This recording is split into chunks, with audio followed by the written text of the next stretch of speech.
Bismillahirrahmanirrahim. Assalamualaikum warahmatullahi wabarakatuh. Alhamdulillahi rabbil alamin. Wassalatu wassalamu ala asrafil anbiya'i wal mursalin sayyidina wa habibina Muhammadin wa ala alihi wa sahbihi ajma'in. Ashhadu an la ilaha illallah wahdahu la syarika lah wa ashhadu anna Muhammadan abduhu wa rasuluh sallallahu alaihi wasallam.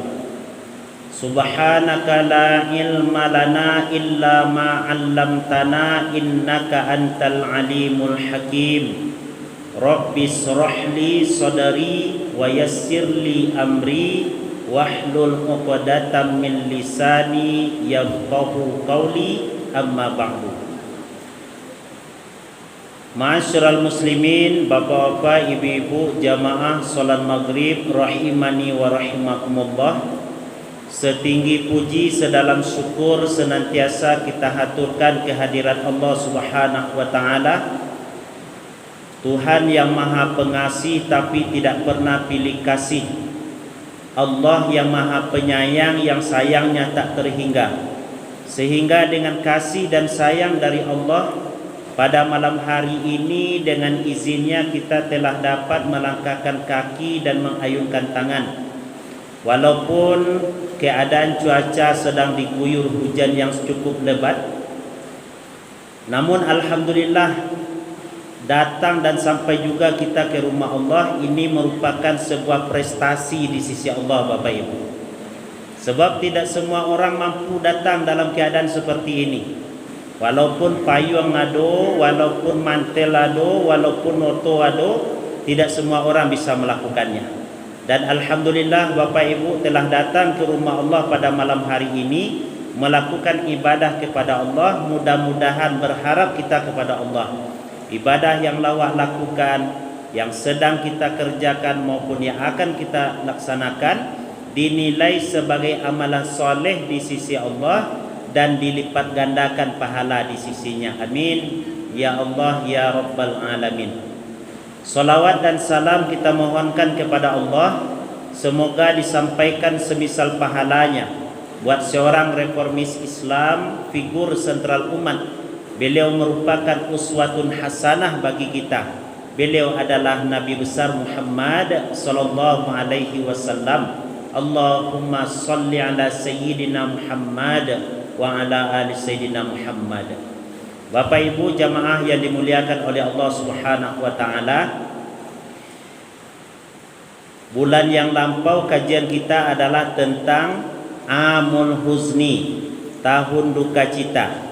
Setelah itu kita lanjutkan dengan kisah perjalanan Isra dan Mi'raj Rasulullah sallallahu alaihi wasallam.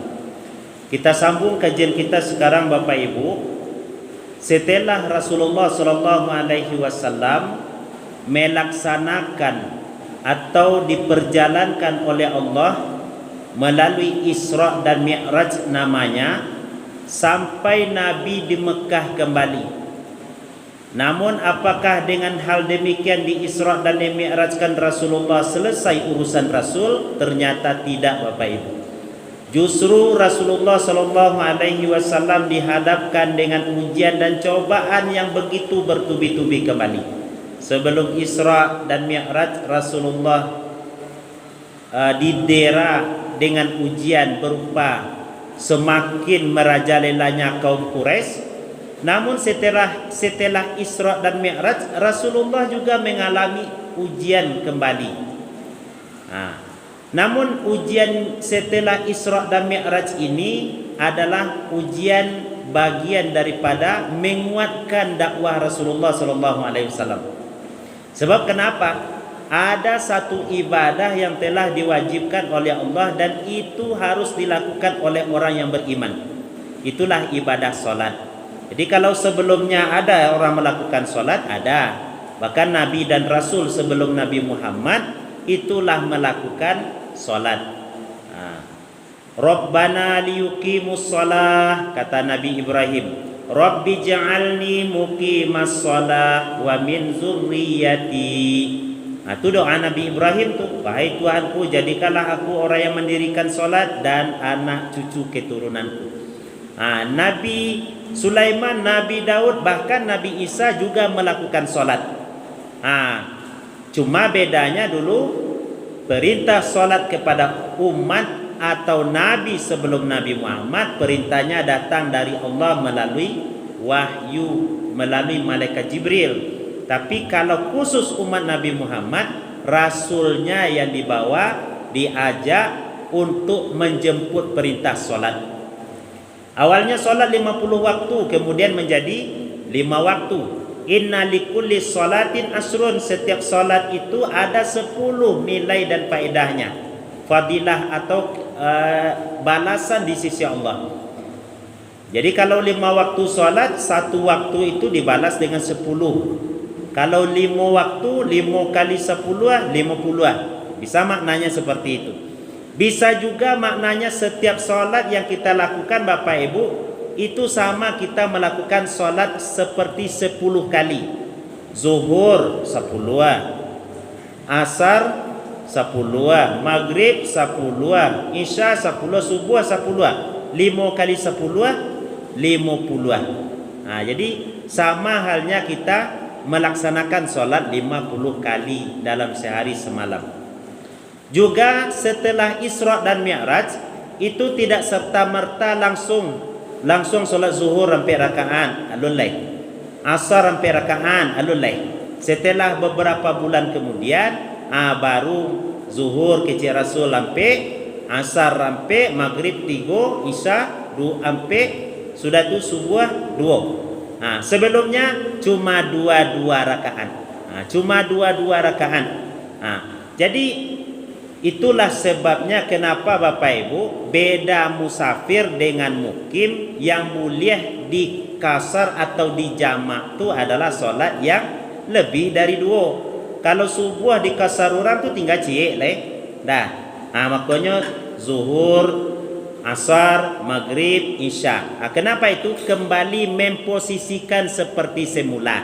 Semula solat ko 2 rakaat. Kini awak dek musafir, ada uzurnya, ada sebabnya, kembali seperti dulu. Tapi kalau awak dalam keadaan normal, tetap solat zuhur sampai asar, sampai maghrib 3, isya sampai subuh 2. Bapak Ibu jemaah yang dimuliakan oleh Allah, setelah Nabi melakukan Isra dan Mi'raj, ada 3 bagian manusia. Ada manusia yang bertambah keimanannya seperti Abu Bakar. Kalau Rasulullah Muhammad yang mengerajukan, kami percaya. Lebih daripada itu ambo percaya kalau Muhammad yang melakukan. Dengan sebab itulah Abu Bakar digelari dengan As-Siddiq, yang membenarkan. Itu Abu Bakar As-Siddiq. Abu Bakar, Abu Bapak Bakar pagi-pagi. Jadi orang yang pertama masuk Islam Abu Quhafah namanya. Abu Quhafah itu nama dari Abu Bakar. Bapak yang pagi-pagi masuk Islam. As-Siddiq di belakangnya penambahan dari karena dia membenarkan Rasulullah dalam Isra dan Mi'raj. Sudah itu Bapak Ibu, ada orang yang ragu-ragu dengan keimanannya. Bana atau indak ragunya dengan apa yang telah dilakukan oleh Rasulullah. Dan bahkan ada orang yang lebih ekstrim lagi. Itu kelompok Abu Jahal. Makin tak terima akanya. Makanya Bapak Ibu, peristiwa Isra dan Mi'raj itu adalah peristiwa yang kaitannya dengan keimanan kepada Allah. Dengan keimanan. Sebab kalau dipakai logika tidak mungkin dah. Dulu lawak jalekan dulu bahwa perjalanan dari Masjidil Haram ke Masjidil Aqsa itu lebih kurang 1.200 kilo. Ditempuh dengan perjalanan memakai kendaraan onta waktu itu, Lonado, Pajero, Fortuner, pesawat itu lebih kurang 2 bulan, 3 bulan. Kalau bolak-baliknya pai dari Masjidil Haram ke Masjidil Aqsa, balik sudah tu lebih kurang 2,5 kilo, 2.500-an. Akan jauh tu, tak mungkin dalam sebulan 2 bulan dah. Berbulan-bulan. Tapi Rasulullah cukup menempuh perjalanan dari Masjidil Haram ke Masjidil Aqsa sampai ke Sidratul Muntaha itu adalah lailan. Apa beda lailan dengan lailatan dulu Bapak Ibu? Kalau lailan itu hanya sebagian malam. Kalau lailatan itu adalah utuh malamnya. Dari sanjung sampai subuh, masuk subuh itu dihitung sebagai lailatan. Itu bedanya. Sudah itu Bapak Ibu jemaah yang dimuliakan oleh Allah, seiring dengan berlalunya waktu, Nabi Muhammad sallallahu alaihi wasallam dalam keadaan umat seperti itu, tapi ada yang menggembirakan. Yang menggembirakan kepada Rasulullah waktu itu Bapak Ibu, kedatangan orang Yasrib. Yasrib namanya sebelum Madinah dulu. Yasrib ke Mekah melaksanakan ibadah haji. Jadi lah ada haji sebelumnya lah ada. Haji itu kan bagian daripada nusuk atau ibadah yang dilakukan oleh Nabi Ibrahim. Itu makanya kalau wak baca sejarah Nabi itu sebelum Nabi dilahirkan, kota Mekah itu kan akan digempur oleh tentara bergajah, pasukan Abraha. Kenapa mereka ingin menggempur Masjidil Haram itu, Ka'bah itu, tanah haram itu? Karena di daerah Persia mereka membuat tempat ibadah yang bagus, yang rancak, dilapisi dengan emas, difasilitasi siana melakukan ibadah ke situ, pokoknya luar biasa. Tapi orang tetap ke Masjidil Haram, tetap ke Mekah melakukan ibadah haji.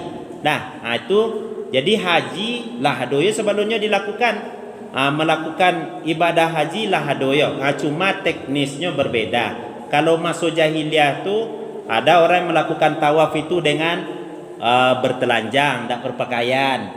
Ada orang yang kalau berkurban tu bukan karena Allah, tapi atas nama berhala, Lata, Mana, Uzza, Hubal.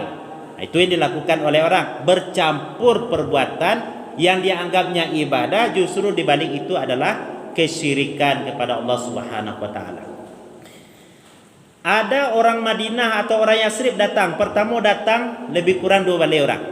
2 balai orang ko mengatakan dan menyatakan diri masuk ke dalam agama yang dibawa oleh Nabi Muhammad sallallahu alaihi wasallam. 2 balai orang ko terdiri dari suku Aus dan Khazraj.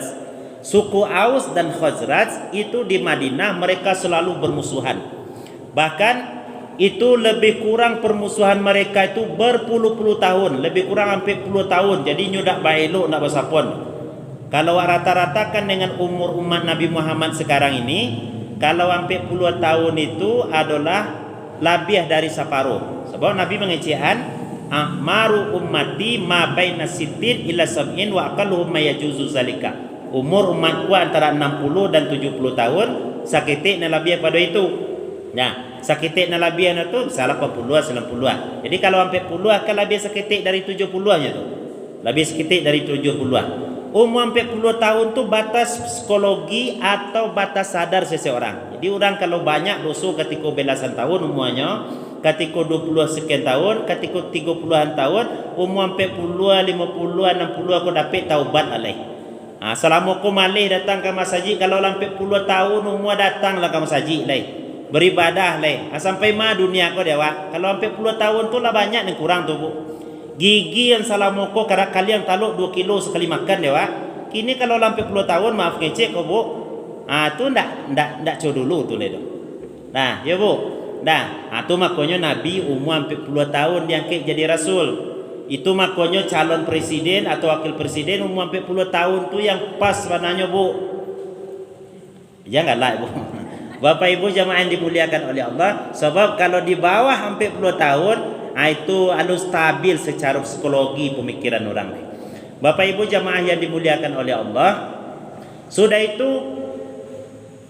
bai'an Aqabah yang kedua terjadi di tahun yang ketiga balik, sebelum Nabi hijrah ke Madinah. Para orang yang hadir dalam bai'an Aqabah yang kedua sebanyak lebih kurang 73 orang.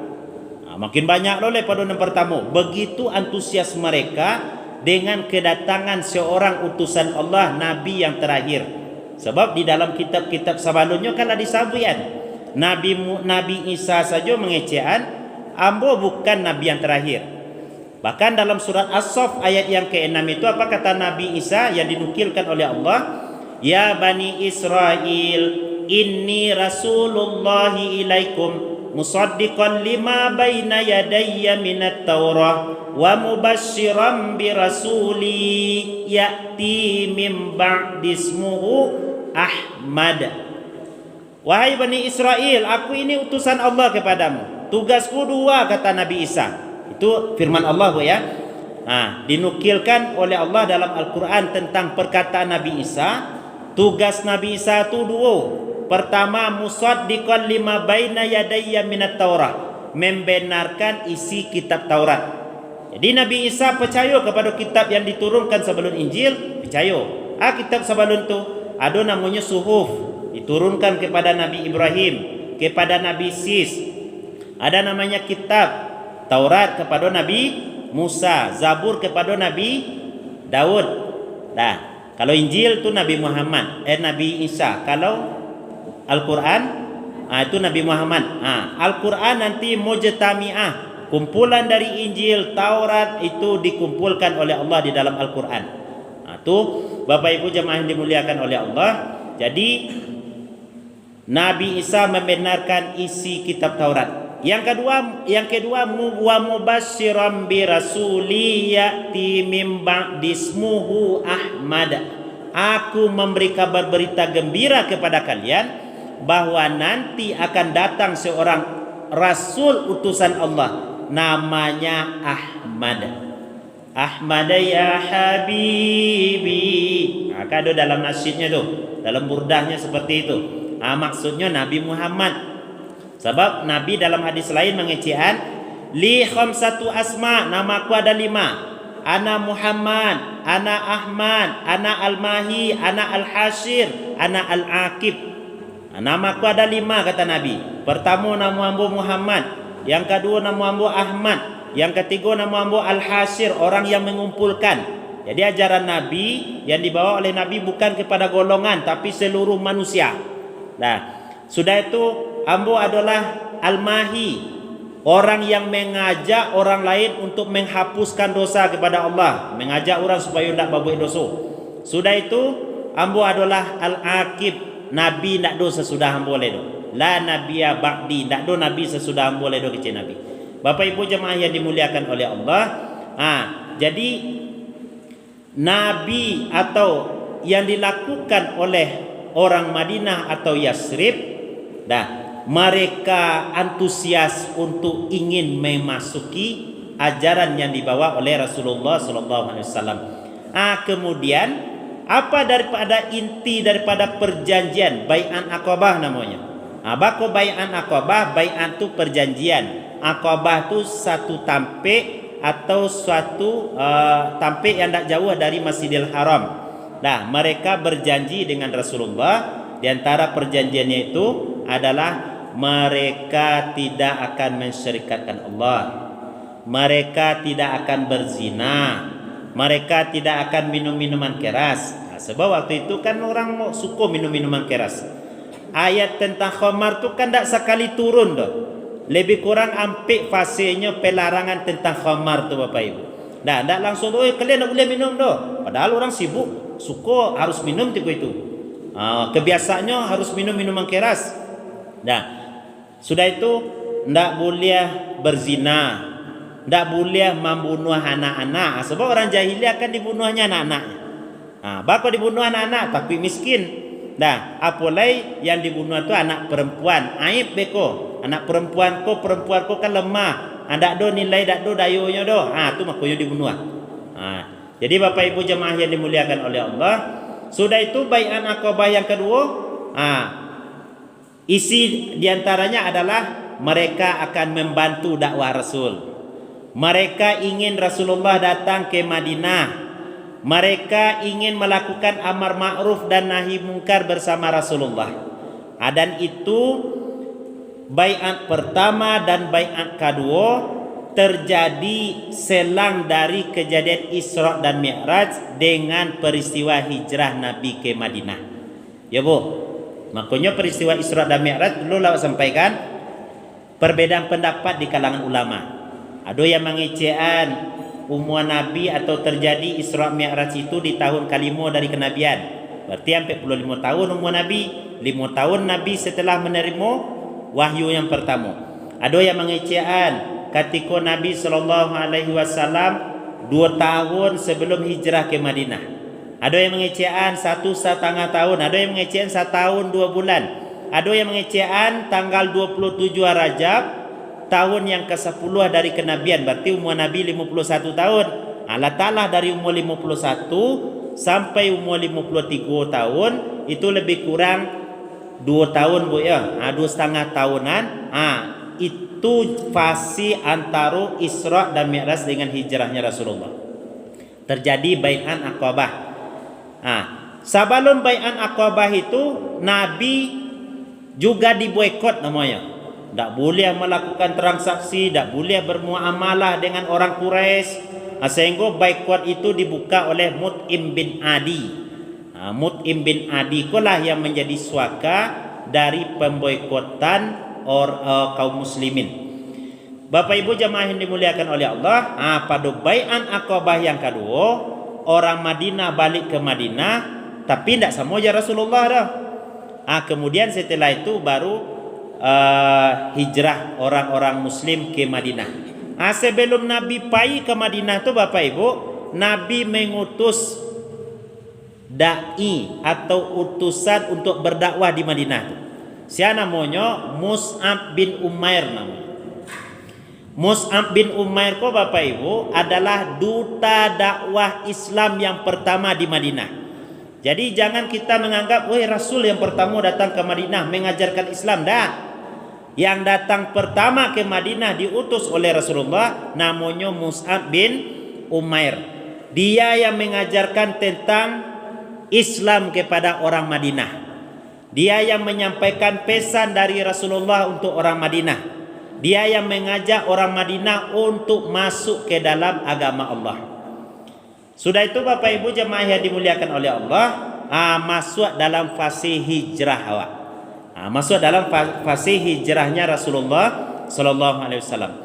Bila terjadi hijrah ko Bapak Ibu lebih kurang tanggal 26 bulan Safar, atau dikalkulasikan kalau waktu itu tuh tanggal 20 bulan September tanggal 20-an.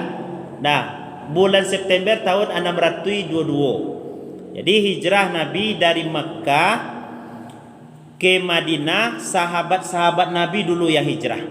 Nah, hijrah Nabi dan sahabat-sahabat Nabi ini bakut bisa terjadi hijrah karena tekanan dari kafir Quraisy tentang ada orang Yasrib lah masuk Islam, semakin membuat orang Makkah kafir Quraisy murka. Masa bertambah pendukung atau pengikut Muhammad itu, makin murka orang-orang kafir Quraisy itu Bapak Ibu. Sehingga mereka mengadakan semacam rapat tertutup namanya. Namanya Bu, rapat tertutup. Tidak boleh diliput oleh media doh. Ya Bu. Nah, ikut nyinyo se di dalam. Sia nyinyo tu pemuka kafir Quraisy. Di manyo rapi tu di Darun Nadwah namanya. Namanya Bu, Darun Nadwah. Darul Asfani tu Bu. Tu nama ustaz. Nah, Darun Nadwah. Darun Nadwah ko tampe atau sebuah gedung yang dibangun oleh kakek Nabi yang bernama Qusay bin Kilab. Tahu? Yang bernama Qusay bin Kilab. Awak kan bisa bayangkan tuh. Kini inya awak membuat rumah. Rumah itu atau gedung itu diperuntukannya untuk umum lah atau ala namanya. Nah, namun di kemudian hari orang yang mempunyai rumah itu justru cucunya ingin dibunuh oleh orang lain dan orang berdiskusi di rumah yang dibuat oleh kakeknya tadi itu. Kan sangat menyedihkan tuh Bu. Dalam pertemuan orang kafir Quraisy yang diketuai oleh Abu Jahal ketika itu, mereka melakukan rapat tertutup itu. Setidaknya ada beberapa pendapat dari ketua-ketua dari masing-masing suku. Ada yang mengatakan begini Bapak Ibu, bagaimana kalau Muhammad itu kita ikat saja? Wak KBN Muhammad tu, wak masuknya ke dalam kerengkeng. Kerengkeng tahu Ibu? Ada orang pakai baburu tu mah. Di belakangnya kan ada tempe ado. Tempe guguk. Dah, awak masuknya ke dalam kerengkeng, sudah tu wak kunci wak letak ni muka Kaabah. Di dalam rapat tersebut, dalam sirah Nabawiyah disebutkan ada seorang kakek-kakek yang turut hadir dalam rapat tersebut. Kakekku awalnya tagak-tagak di luar, tapi dek mencaliak kakek ko tagak-tagak di luar sia tu. Ndak tahu ambo doh kecek kawan-kawan Abu Jahal ko. Suruh selanya masuknya ke lagai tu. Dah, suruh masuk. Dalam sirah Nabawiyah kakek itu disebut dengan iblis. Jadi iblis satu dalam rapik perencanaan pembunuhan Nabi Muhammad. Rapik masuk iblis di dalam itu. Ada yang mengusulkan wak dia kerengkeng, wak masuk Muhammad ke dalam tu. Dibantah oleh kakek tadi itu. Kecek kakek tadi itu, kalau kalian kerengkeng, kalau kalian kabean, kalian masuknya ke dalam kerengkeng, sudah tu kalian kunci. Walaupun ada saudara dari Muhammad itu yang tidak mengakui tentang kerasulannya, tidak percayanya dengan Muhammad, tapi kalau kemanakannya diberlakukan seperti itu, banyak saketeknya jiwa nasionalisnya akan muncul. Bacakak kalian di Makkah beko kecil kakek tadi itu. Kan Abu Lahab, setidaknya Abu Lahab walaupun benci kepada Nabi Muhammad, tapi kalau diperlakukan secara kasar oleh orang lain, pasti Abu Lahab kok gak naik yo darahnya membela Muhammad, walaupun bukan masalah ajaran yang dibawa oleh Nabi Muhammad. Baca kak bahasamu kalian beko. Bani Hashim tu kan rami juga tu. Bani Muttalib tu kan banyak juga tu. Baca kak kalian beko. Akhirnya yang terjadi lah, dibatalkan usulan ini. Ya bu. Ayo kecil ini rumah. Kecil Abu Jahal kan baca kak wabeko, baparang wabeko, bertumpahan darah wabeko. Ada usul dari Abul Aswad. Bagaimana kalau umpamanya kita ikat Muhammad, wak tangkuk Muhammad, wak KBN-nya, sudah tua bawa ke dalam rimbo kadang. Sudah tua tinggalkannya situ. Kok kamatinya situ, kok kadip makan binatang buas. Tu tak tahu wak tu ledo. Banyak kalau mau itu. Alai setuju tu. Masih dibantah oleh inyek tadi itu. Kecil inyek tadi itu. Kalian tak tahu siapa Muhammad. Muhammad itu orangnya mulutnya manis, kucing dan murah ya bu ya. Dah, kalau ada umpamanya musafir yang lewat di tengah rimbo tu beko, atau orang pai baburu umpamanya, nampak dinyo Muhammad ko sedang takabik, pasti ditolong di orang. Dibukanya kabiknya sudah tu Muhammad ko kan pandai mengicik. Bailoknya jo orang pemburu tadi atau orang yang basuoyenyo. Sudah tu diserang no kalian ke Makkah ko sama-sama sudah tu. Caya kalian sudah tu. Akhirnya kecil Abu Jahal, iyo juga tu. Ya bu. Dah. Sudah tu baca rohnya lai. Dah. Ndak ada usul yang lain usul Abu Jahal sudah tu. Kecil Abu Jahal nampaknya menemui jalan buntu rapik wak kini ko nampaknya. Ndak ada kesepakatan tu. Tapi kalau lai boleh hamba mau usul ke Abu Jahal, hamba punya usul. Mudah-mudahan diterima. Ke Abu Jahal Bapak Ibu, bahannya kalau Muhammad tu wak bunuh sen. Tiba protes dari yang lain. Dari praksi partai itu ndak terima ya doh. Ya bu. Dah, kalau dibunuh Muhammad tentu tambah baca kau beko. Dah. Tiba lo dari praksi partai nan. Hamba dak nyambut namanya nama partainya dah bu ya. Dah, tiba lo dari sinan. Kamu tak lo setuju kalau dibunuh adoh. Aku ekstrim usul dari ketua apa nampaknya kok. Ambil dulu ke Abu Jahal. Sudah dia mengecek lah kalian bantah. Dah jangan lah elok dulu. Awak kan banyak suku di Makkah kok.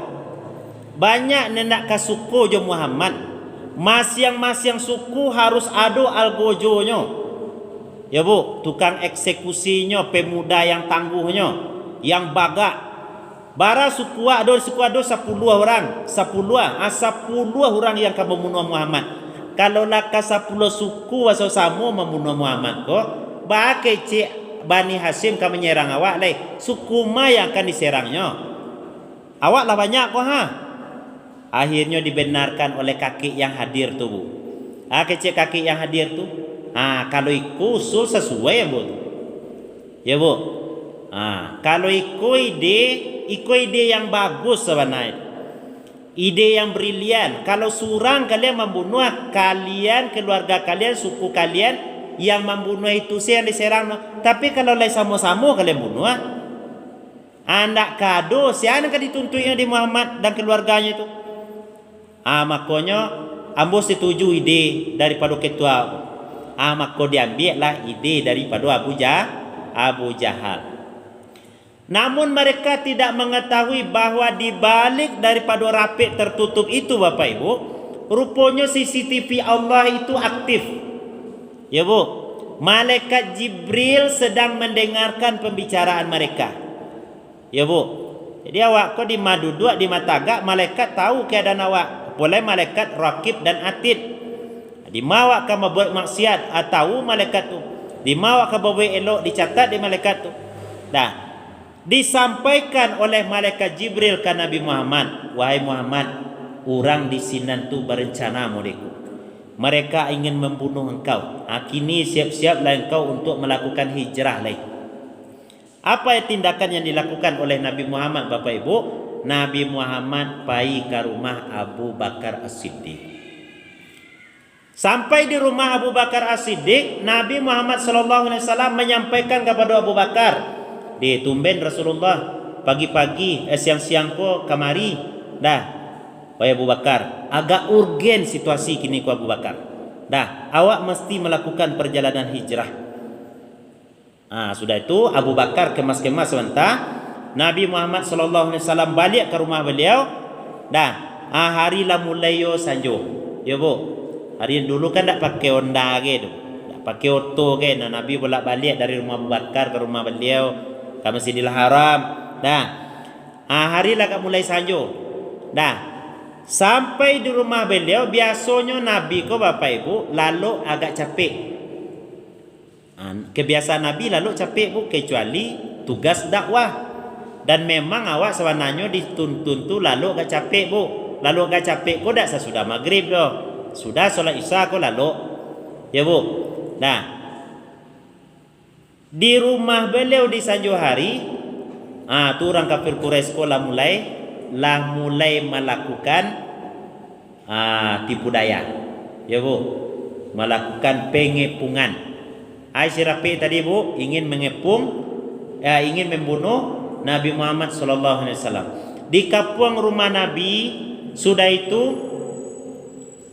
Nabi dan Ali bin Abi Thalib ada di dalam. Akhirnya Nabi ke Ali, wahai Ali, pakai burdah ambo ko, salimui ambo yang dari Hadratul Maut ko. Pakai ko, engkau lalu ditampik lalu ambo. Padahal Ali Bapak Ibu nyo tahu Nabi ka dibunuh orang. Ka dibunuh orang, kini disuruh lo awak lalu ditampik do lalu. Ya Bu. Nabi ka dibunuh tapi Nabi Ali tahu kok Nabi ka dibunuh di orang kafir Quraisy. Tapi Ali diperintah oleh Nabi untuk lalu ditampik lalu beliau. Dengan izin Allah, waja'alna min baini aidihim saddaw wa min khalfihim saddam fa'usyainahum fahum la yusirun. Di hadapan mereka tutup, di belakang mereka tutup. Akhirnya Nabi keluar dari rumah, diambil pasir oleh Nabi. Diambil pasir oleh Nabi, sudah tu ditaburi ke wajah mereka. Mereka tak nampak lah ibu. Tak nampak lah itu. Tapi kalau ayat kau pakai ketika orang razia kan tak bisa ya dah. Justru polisi hafal surah Yasin. Di kantor Polres tu Bu, ambo setiap mengaji ke situ tu sebelum ceramah Bu, itu baca Yasin dulu sama-sama. Ada nama program dari kepolisian Polres Bukit Tinggi itu, Birohtal namanya. Bina rohani dan mental Ibu ya, iman dan mental. Itu baca Yasin dulu tu. Dan umumnya kalau lah biasa Yasinan, wirid Yasinan itu dapik, surah Yasin tu dapik tu. Boleh cuma ayat yang ke-9 saja. Dibaca tu tentu polisi lebih dapik lah itu lah. Dah. Nabi dibacakan itu orang terlalu. Akhirnya dengan izin Allah Nabi keluar. Dalam perjalanan keluar agak jauh Nabi dilihat oleh seseorang kecil seseorang orang Quraisy. Kama Muhammad tumbennya capek-capek gigih muda itu. Dah. Takana ada orang yang mencari tadi itu, nyo kan dibunuh orang. Akhirnya pailah ke rumah Nabi Muhammad. Orang yang melihat tadi disampaikannya, "Manga kalian di luar rami-rami ko? Kami akan menangkap Muhammad." Alah kalian ko. Nah, Muhammad baru saja nyopai.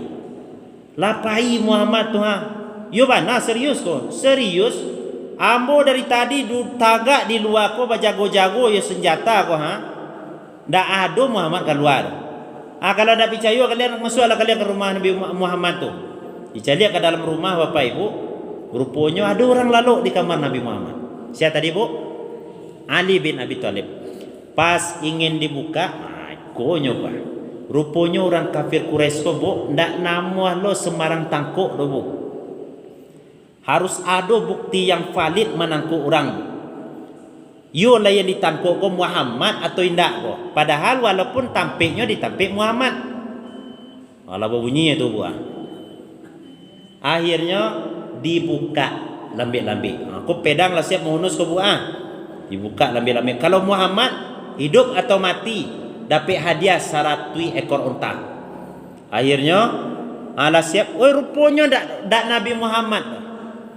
Rupanya saya tadi Ali bin Abi Thalib. Engkau Ali? Iyo ambo. Kemana kalian?